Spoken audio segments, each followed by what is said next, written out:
Well, in lighter news right now, achieving goals like New Year's resolutions can boost your child's self-esteem and confidence while helping them become more responsible. And we've got Dr. Berkins from the Horizons Developmental Resource Center in studio to show us how you can best set those resolutions with your little ones. Thanks for joining us this morning. Thanks for having me. Great to be back. Yeah, of course. So it's a good idea to start talking about some of those resolutions right now and kind of set up a plan of what you're going to be doing for the next year. Well, absolutely. This is a time when we're all thinking about resolutions, right? New year, focus on what we want to accomplish. And it's important to do that for kids too. It does help them develop a sense of responsibility, perseverance, working towards something, and especially over a period of time, right? Because our resolutions and goals aren't things that we're going to accomplish tomorrow. So great time of year to be thinking about it. Okay, so for some of us, it's health or different things like that, but for kids, there's going to be a lot of different goals that they're working towards. So maybe what are some examples of achievable goals for kids first off? Well, I think it's great to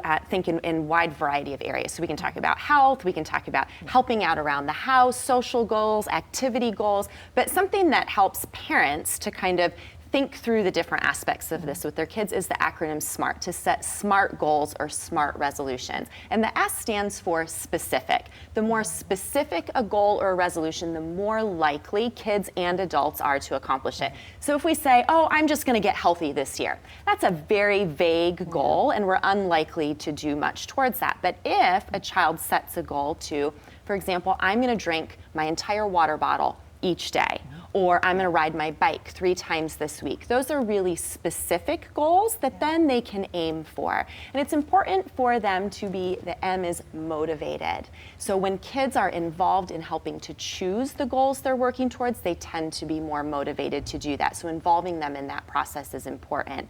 And then the A stands for age appropriate, which, as you mentioned, is really important. The goals that we help toddlers and preschoolers set versus teens, really different. So let's take chores, for example, helping out around the house. For a preschooler, it might be something like, I'm going to help clear the table after dinner each night. For a teenager, it might be, I'm going to clean my bathroom each week. Something that is appropriate for their age and developmental level. And it should be relevant. The R is relevant, something that's meaningful and impactful to their lives. Sometimes when you ask kids, they'll go, oh, I'm going to get to this level of my game by next week. Well, that might be fun. It's not really relevant and meaningful to their life, right? So we want it to be something that actually moves them forward in one or more areas of their life. And the T is timely.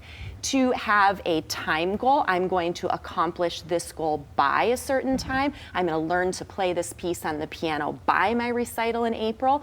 Or the time can also be an amount of time. I'm going to practice my times tables for 10 minutes every day after school. Or I'm going to ride my bike 3 times a week. So that SMART acronym helps parents help kids think through how to set really effective goals. Yeah, and do you want to be checking in with them every so often? You know, not to be on top of them and stress them out, but at least, you know, saying how are they keeping up, I guess. Checking in is a great thing. Depending on the age of the child, charts can be great for accountability. Young kids especially, putting a little chart on the fridge that they can mark off or put a sticker on each time they do that. Some teens and older kids really like to use, there's different apps and goal tracking apps and things that they can use on their devices to help with that, so that accountability is big. Yeah, I was just going to say organization can definitely help, but we're going to be keeping you around, I think, and checking in with you again in our 7 o'clock hour so we can dig more into that. But for now, 6:50, more to come after the break.